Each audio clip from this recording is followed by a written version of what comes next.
देखिए, जिस तरीके से राजनीतिक भावनाओं से प्रेरित होकर के भाजपा सरकार उनके पीछे शुरू से लेकर के आज तक पड़ी हुई है और उत्पीड़नात्मक कार्रवाई जिस घटिया मानसिकता के साथ उनके साथ की जा रही है, स्वाभाविक रूप से उनके जान का खतरा है। इसके पहले भी सरकार ने अभी कुछ दिन पहले उनकी सुरक्षा भी हटाई थी और अब परिवार के 3 सदस्यों को 3 जिलों में अलग अलग करके कल उन्हें ले जाया गया है। उनकी आशंका निर्मूल नहीं है, कभी भी उन पर इस तरीके से बदले की भावना से कातिलाना हमला करवाया जा सकता है, इनकाउंटर भी किया जा सकता है। इसलिए मैं तो यही कहूँगा कि जिस तरीके से भाजपा सरकार लोकतांत्रिक मूल्यों और लोकतंत्र की हत्या कर रही है, उसका एक जीता जागता नमूना श्री आजम खान जी के साथ देखने को मिल रहा है। लेकिन भाजपा का कहना ये है कि ये जो कार्रवाई है ये न्यायिक प्रक्रिया है, इसमें कोई भी द्वेष की कार्रवाई नहीं है।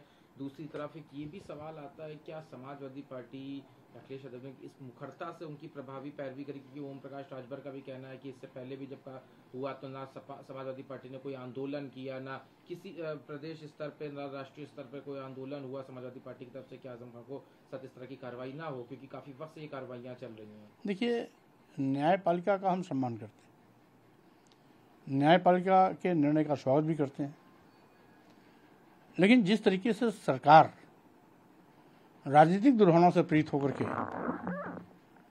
लगातार उन पर जुल्म जाति अत्याचार का कहर बर्पा कर रही है, ये कतई उचित नहीं है। यह लोकतंत्र को कुचलने और लोकतांत्रिक मूल्यों की हत्या के सिवाय कुछ नहीं है। आजम खां कोई सामान्य व्यक्ति नहीं है। पहले उनको मुर्गी चोरी, बकरी चोरी, भैंस चोरी में जेल भेजा गया, 27 महीने जेल रहे, अपराध ही उन पर नहीं तय हो पाया और फिर से अब दोबारा उनको जेल भेजा गया है। तो ये सरकार की घटिया सोच है। हम समझते हैं सरकार ने उनको सजा, न्यायपालिका ने उनको सजा दी है ना, लेकिन उत्पीड़न कार्रवाई तो सरकार कर रही है। जब एक जेल में थे तो परिवार के ही 3 सदस्यों को 3 अलग जेलों में भेजने का औचित्य क्या है? यही उत्पीड़न कार्रवाई है। जबकि आजम खान जी कई बार उत्तर प्रदेश सरकार के कैबिनेट में वरिष्ठ मंत्री रहे, नेता विरोधी दल भी रहे, लोकसभा राज्यसभा में सांसद भी रहे, उनकी पत्नी भी लोकसभा में रही और विधायक भी रही, उनका बेटा भी विधायक है रहा है। तो स्वाभाविक रूप से सब जनप्रतिनिधि भी रहे हैं, कोई हिस्ट्री सीट अपराधी नहीं थे। ये राजनीतिक भावना नहीं तो और क्या है? कहना ये है कि समाजवादी पार्टी की तरफ इसमें क्या किया गया, क्योंकि कार्रवाई लंबी चल रही है, काफी लंबे वक्त से चल रही है। ओपी राजभर भी कह रहे हैं कि कोई आंदोलन नहीं किया, ना कोई आवाज उठाई, इतनी बार कार्रवाई हुई, अब जेल दोबारा हो गई। देखिए, चूंकि न्यायपालिका के आदेश के खिलाफ तो आंदोलन होता नहीं। हाँ, इतना जरूर है कि उत्पीड़नात्मक कार्रवाई जो सरकार द्वारा की जा रही है उसके खिलाफ पार्टी इस पर निर्णय सकारात्मक लेगी।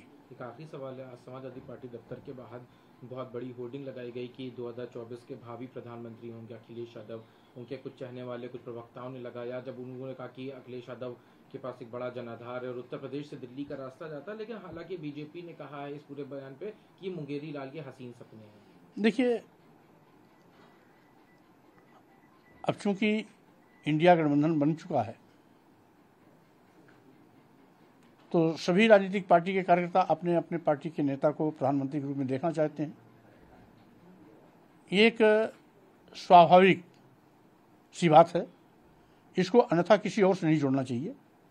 लेकिन जैसा कि हमारे इंडिया के सभी नेताओं ने आपस में इस बात को सार्वजनिक रूप से कह दिया है कि पहले हम गठबंधन की सरकार बनाएंगे, कौन प्रधानमंत्री होगा हम सभी मिलजुल करके आपस में तय कर लेंगे। इसलिए पहले पार्लियामेंट चुनाव हो, इंडिया गठबंधन का बहुमत आए तो प्रधानमंत्री तय कर लिया जाएगा, जैसा कि पहले भी जनता पार्टी और जनता दल के दौर में हुआ था। वहां भी पहले नेता नहीं तय था, बाद में ही नेता तय हुआ और सब कुछ अच्छा रहा। मतलब संभावना हो सकती है कि अखिलेश यादव भी बन सकते हैं प्रधानमंत्री भाई गठबंधन में। जो जितने भी गठबंधन में पार्टियां हैं वो सभी पार्टी के राष्ट्रीय अध्यक्ष तो अपने आप में दावेदार है ही, लेकिन अब किसी एक पार्टी की सरकार नहीं बनने जा रही है। अब विपक्षी पार्टियों के गठबंधन इंडिया की सरकार बनने जा रही है, तो स्वाभाविक रूप से सभी पार्टी के नेता मिलजुल करके प्रधानमंत्री कौन बनेगा इसको भी तय कर लेंगे। बीजेपी कह रही है प्रधानमंत्री तो मोदी ही बनेंगे, ये सारे मुंगेरी लाल के सपने हैं। अब ये तो ये भी कहा जा सकता है कि बीजेपी अपनी वाहवाही लूटने के चक्कर में अपनी पीठ थपथपा रही है, इसलिए जब मोदी जी देश के प्रधानमंत्री बन सकते हैं तो इंडिया गठबंधन में शामिल जितने भी राजनीतिक पार्टी हैं उनके राष्ट्रीय अध्यक्ष क्यों नहीं बन सकते। इसलिए ये लोकतंत्र है। लोकतंत्र में जनता जिसको जनमत देती है उसका नेता प्रधानमंत्री बनता है। इसलिए बीजेपी को भी हवा में नहीं उड़ना चाहिए। बीजेपी ने 9 साल में जो कुछ किया है अब तो लेखा जोखा उनके क्रियाकलापों पर होगी। जिस तरीके से आज देश का करोड़ों नौजवान बेरोजगारी का दंश झेल रहा है, महंगाई की मार से जनता की कमर टूट चुकी है, किसानों को लाभकारी मूल्य दिलाने का वादा करने वाली सरकार आज तक लाभकारी मूल्य तो दिला नहीं पाई। अलबत्ते जब किसानों के खेतों में उत्पाद पैदा होता है, सरकारी क्रय केंद्र नदारद हो जाते हैं, किसानों को अपने बिचौलियों के माध्यम से औने पौने दामों में फसल उपज को बेचना पड़ता है।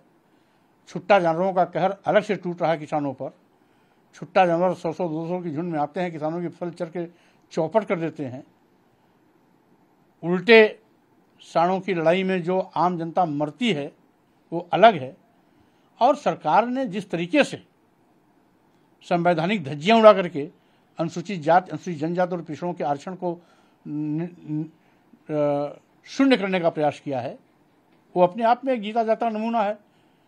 यही नहीं, ये पहली ऐसी असफल सरकार है जिसने देश के सभी बंदरगाह बेच दिए, एयरपोर्ट बेच दिया, एयर इंडिया बेच दिया, सभी रेलवे स्टेशन बेच दिए, कई दर्जन ट्रेनें बेच दी, यहाँ तक कि LIC जैसी बड़ी संस्था बेच दी। ये सभी लाभ की संस्थाएं हैं। लाभ की संस्थाओं को हमने कभी बिकते हुए नहीं देखा था, बल्कि उनको प्रोत्साहित करके और आगे बढ़ाया जाता था जिससे कि नौजवानों को सरकारी नौकरी मिल सके।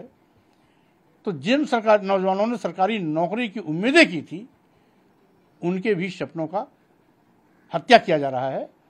और ये सरकार तो लोकतंत्र की भी हत्या पर आमादा है। जिस तरीके से लोकतंत्र को कुचलने के लिए ED, CBI, इनकम टैक्स का दुरुपयोग किया जा रहा है वो जग जाहिर है। इसलिए अब भाजपा की उल्टी गिनती शुरू हो गई है। अभी हिमाचल इनके हाथ से निकल गया, कर्नाटक इनके हाथ से निकल गया, प्रदेश चुनाव जहाँ जहाँ हो रहे हैं वहाँ भी इनके हाथ कुछ आने वाला नहीं है। इसलिए अब मुंगेरी लाल के सपने बीजेपी के लोग देखेंगे, विपक्ष के लोग नहीं।